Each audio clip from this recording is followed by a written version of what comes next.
Welcome back everybody to another episode of Direct Comparison.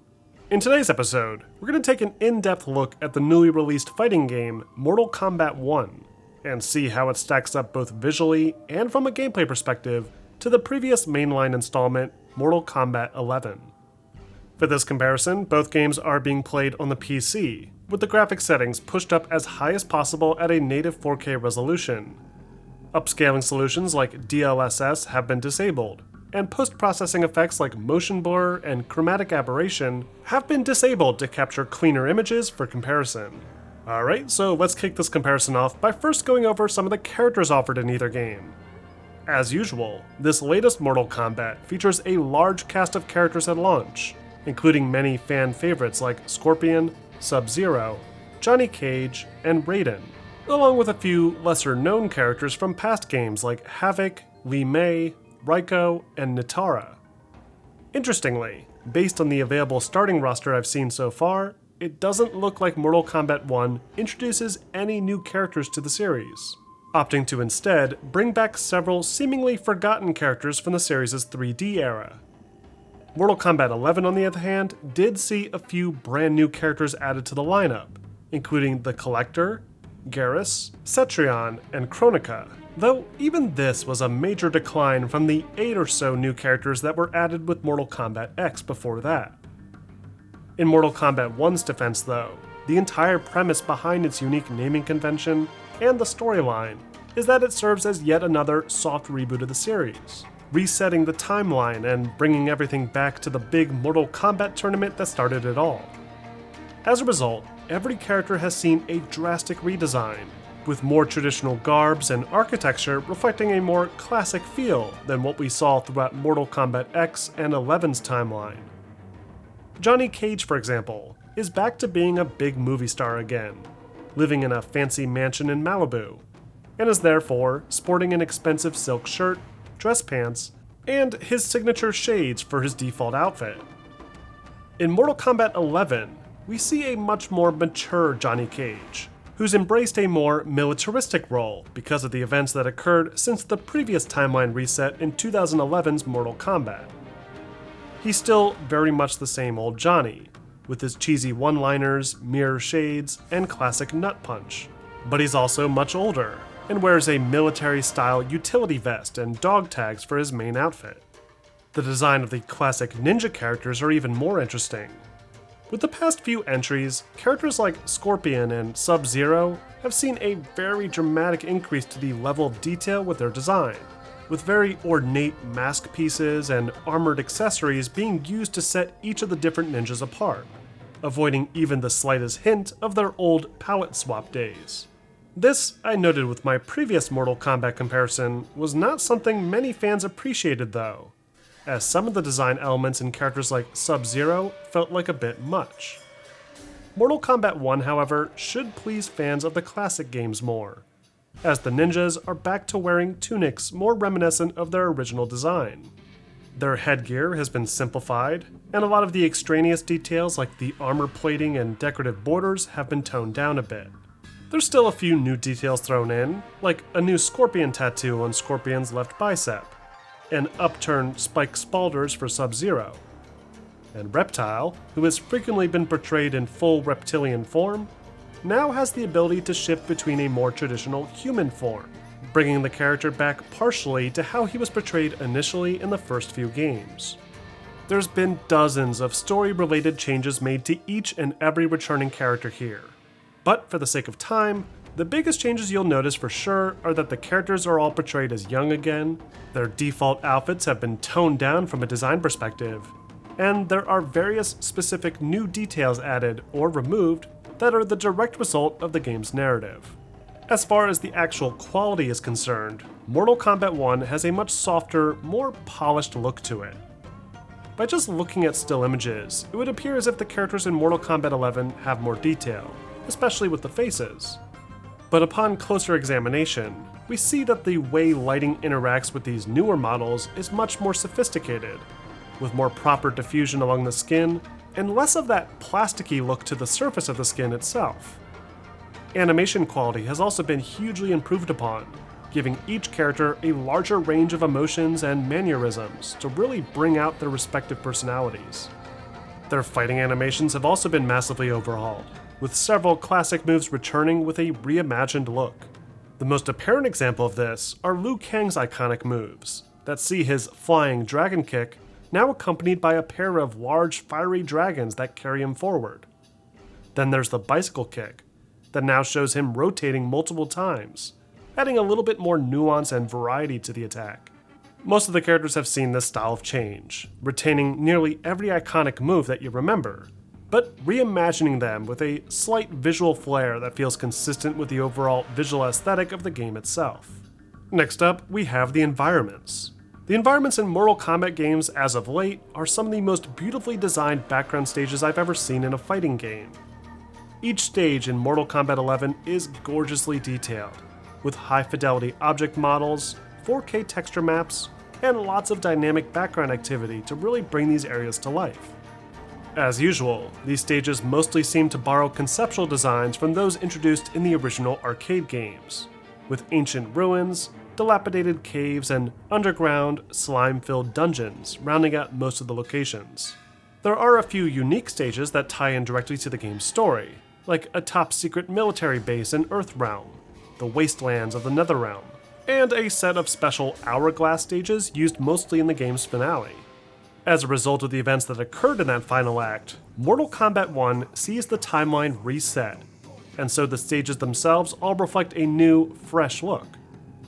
The Shaolin Temple, for example, is once again populated by monks actively training and studying in the background, rather than appearing as petrified corpses like in Mortal Kombat 11. Because the war with Outworld hasn't begun yet, a lot of areas in both Earthrealm and Outworld appear pristine, with vibrant colors and lush plant life. There's of course a darker side to Mortal Kombat 1, with returning areas like the Living Forest and Shang Tsung's Flesh Pits, but these are greatly outnumbered by the many bright and lively stages on offer. Visually, the general artistic design of these stages in relation to Mortal Kombat 11 remains consistent. The artists have certainly aimed to create something more realistic than, say, the highly stylized stages in the Street Fighter series. And when compared side by side, it's difficult to really say which of the two recent Mortal Kombat games has better looking stages. There's certainly some textured surfaces and geometry that appears more complex, with really fine details on the ground here that were likely not possible to render at the same fidelity before. But there's still plenty to appreciate in Mortal Kombat 11 even today, especially the beautiful fluid simulation, color variety, and physics-based debris that the fighters can move across the ground as they're fighting. MK1 sees these same interactive elements return, like little rocks and leaves that will roll across the ground as players walk over them. Though there's also a few more levels with things like dirt and sand that the players will leave footprints in, which is a nice touch. From a gameplay perspective, the most notable differences between these two games in relation to the stages is the removal of those glowing white interactable objects that could be used to quickly attack combatants or jump across the screen. Next up, we have the lighting. Lighting is another area that has seen a very subtle improvement with this latest entry. The lighting already looked phenomenal before, with a nice natural tone to each environment, soft bloom, and nice implementation of HDR that helps to really bring out the vibrancy of each respective color. Light shafts and other volumetrics are at play as well, giving each level a nice dense feel. And effects like screen space reflections are used in some stages to great effect. Mortal Kombat 1 takes roughly the same approach, with an aim to portray each environment as realistically as possible, though you'll notice slightly more vibrancy on average because of the stage variety. This game really pops on the screen, with bright pink, blue, and green, and stands apart greatly from its much darker, more oppressive predecessor. That's not to say it's necessarily better, but rather that it's just different, and in this case, boils down much more to personal preference. The only aspect of the lighting that I feel is actually better though, is the subsurface scattering applied to the character models, as light seems to pass through the skin and illuminate the surface more naturally, providing a more believable presentation than before. And then of course, we can't talk about the graphics without mentioning the effects. The effects in these two Mortal Kombat games are phenomenal. with beautiful fire rendering, particle density, and even some surprisingly well done background fluid simulation. But I do believe Mortal Kombat 1 edges out the previous entry by a slight degree here, as the particle density on average is much higher, and redesigns to certain effects, like those used by Johnny Cage for example, are much more impressive because of this increased particle density. Then there's the fire effects used with Scorpion and Liu Kang, the electric attacks from Raiden, Sub-Zero's ice effects, the wind-based effects from characters like Katana, and the acid and water effects from Reptile and Rain respectively, that all look far better than those same style of effects featured in Mortal Kombat 11. The game score is also scaled up a good amount, though due to this platform's limitations and what I can actually show, you'll just have to take my word for it. The only thing I will say though, is that rather than the blood-soaked fatal blow animations used in Mortal Kombat 11, MK1 has reverted back to their old X-ray style of attack for their fatal blows instead, focusing more on internal injuries than the extremely bloody external injuries showed before. That's not to say this game is any less violent though, as the many fatalities and brutalities on offer are some of the series' best to date, and certainly not for the faint-hearted. Moving on, let's talk a bit about the gameplay design and features on offer. Now right from the get-go, the first thing I wanted to point out here is just how much better Mortal Kombat 1's menu design is. I feel this has been a serious problem with modern games as of late, with ridiculously convoluted menu designs that seem tailor-made to get players as lost as possible. Mortal Kombat 11 in particular is just a mess, with a grid-based menu design, along with this overdeveloped customization screen that feels totally unnecessary. MK1, however, is exactly how it should be. A vertical set of menu options, separated by primary modes of play. The available game modes in Mortal Kombat 1 include a full cinematic campaign that takes roughly 8 hours to complete and is well worth it for fans of both the Mortal Kombat story and for newcomers. A separate invasion campaign experience that functions like a sort of board game with various seasonal unlocks and challenges to try, and the good old Towers mode, allowing players to choose between 3 different tiers of difficulty, along with both endless and survivor options. Mortal Kombat 11 features its own cinematic campaign as well, that's more or less the same in terms of its storytelling quality. Outside the campaign, there's also a unique Towers of Time mode that features constantly evolving seasonal towers with various tweaks and challenges to keep things interesting.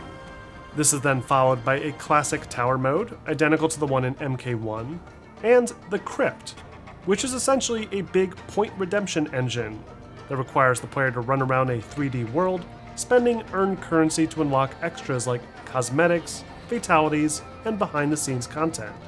MK1 abandons the old Crypt concept in favor of something much more efficient, where you can redeem your earned credits right from the main menu and receive rewards instantly, without needing to run around a large rendered space. It's not nearly as atmospheric, but it's certainly more convenient for players just looking to unlock all of the game's content. Moving on, we have the standard fight modes like local play, online multiplayer, tournament, and a simulated AI battle option. This latter option has been dropped in MK1 though, likely due to a lack of interest in the feature. Otherwise, the standard fight mode selection is about the same. The customization menus have also been greatly simplified with this new game, scrapping a lot of the newer features that were introduced in MK11 like variations and different gear configurations. In MK1, each character has 4 categories of customization: their main gear item, like Scorpion's mask or Katana's fan blade, the character's color palette, taunts, and finishers. There's different skins to select within the palette submenu too, though there aren't nearly as many as MK11 had at launch. Moving on, let's talk about the combat itself. Mortal Kombat 1 seems to build off the fundamental design utilized in MK11. The combat is heavily driven by combo flow and juggling, so players unfamiliar with how these moves connect are likely to focus on pulling off the 4 or 5 special moves available to each character, mixed in with some standard punches, kicks, and grapples. One of the biggest changes that's been made is to the super meter. In MK11, there was a right-angled set of defense and offensive meters that could be used to either enhance a special attack or reverse and counter an enemy's attack with a breaker. This replaced the old super meter bar from 2011, which served a dual purpose in that a full bar could be used to trigger the powerful X-ray attack. Instead of using the super meter though, the X-ray attack was changed into the fatal blow, which is available to players whose health drops to less than 30% as a sort of last-ditch effort to even the odds. MK1 shares this general concept, including how fatal blows work, though it ditches the defense and offensive split super meter in favor of the more traditional single 3-segmented line that can be used for both combo breaks and attack enhancements. MK1 also introduces the Kameo system that brings with it a slight tag team element to the combat. Combo breakers, for example, don't see the player's character break the combo, but rather their chosen Kameo partner, who will run in to interrupt the attack. The Kameo fighter can also be called upon to perform other attacks as well, which can be controlled with a single direction input and the Kameo button. It's a somewhat interesting mechanic, as it allows some characters who aren't otherwise featured in the main fight roster to be included in the experience. But I personally didn't find that the mechanic actually adds that much, and it's very easy to ignore if you don't already know the combos that utilize them. On the bright side, Kameos do also get their own fatalities to trigger, giving players a little bit more freedom in how they finish off their opponent. Though I do still wish some of these Kameo characters, especially mainstays like Kano and Sonya, were made fully playable from the onset. Finally, let's wrap up with a brief sound comparison. Which version do you feel offers the best audio quality and design?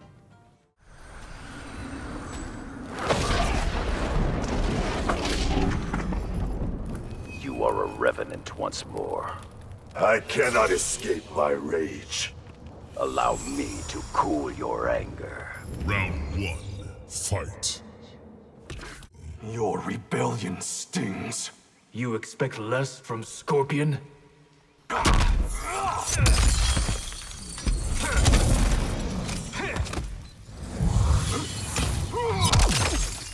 1, fight.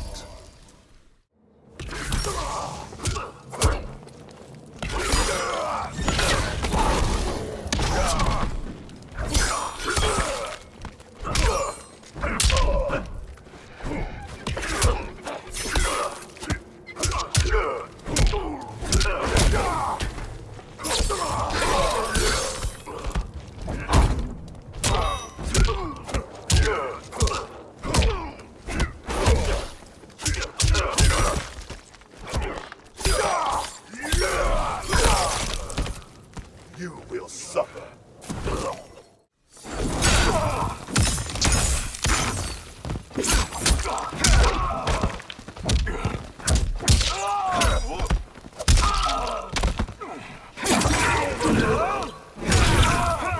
You're stung.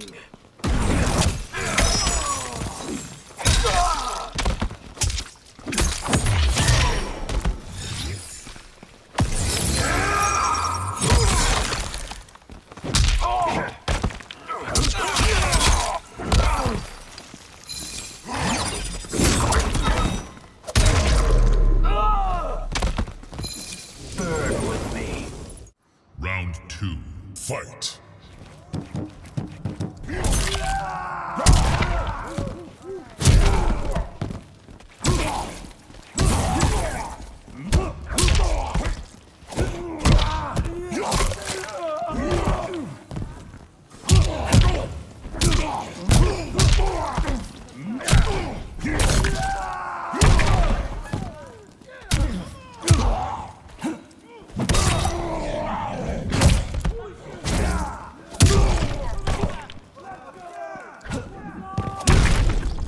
Brutality. Round 2, fight. Get this. Here we go.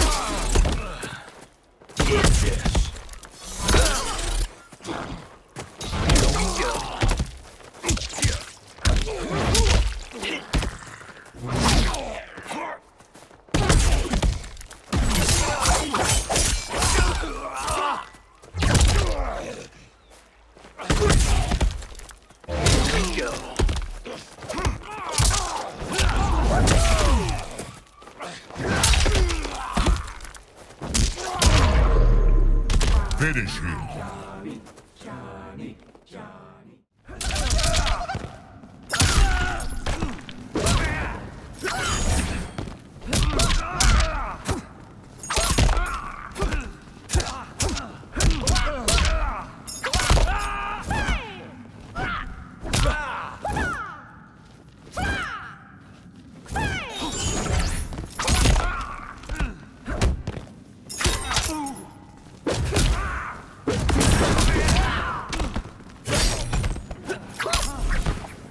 It's truth, not myth.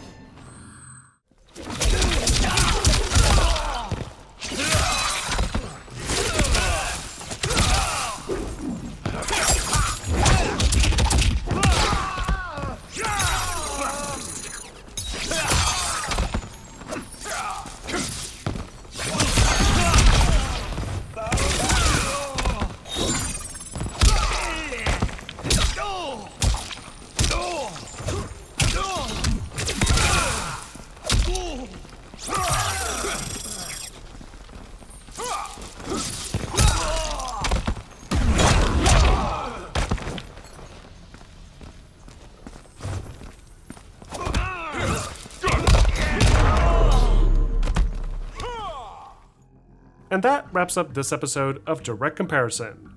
Overall, Mortal Kombat 1 feels both familiar and fresh at the same time. Visually, it's one of the very best looking fighting games I've ever seen, with gorgeous character designs, fantastic animation work, and some truly revolting gore effects. The background environments are beautiful and look fantastic when played on a nice OLED panel with HDR. And the overall presentation feels like a big step up from its predecessors. That being said, MK11 still holds up extremely well, with similarly beautiful character and environmental designs, and a solid story to boot. The menu system feels greatly simplified in MK1, which I feel makes the experience more approachable and appealing, though there's still a lot of that modern-day Season Pass style content used to drive the game's appeal past its initial launch, that I feel takes away from an otherwise solid experience. Still, even with the obnoxious grind to unlock new fatalities, I found Mortal Kombat 1 to be a great refresh to the series, and one of the better entries since their previous refresh back in 2011. And of course, another worthwhile entry for any fan of the series. But what do you guys think? Are you enjoying Mortal Kombat 1, or do you still prefer one of the older entries? Let me know in the comments section. And don't forget to like and subscribe for more content like this posted every week.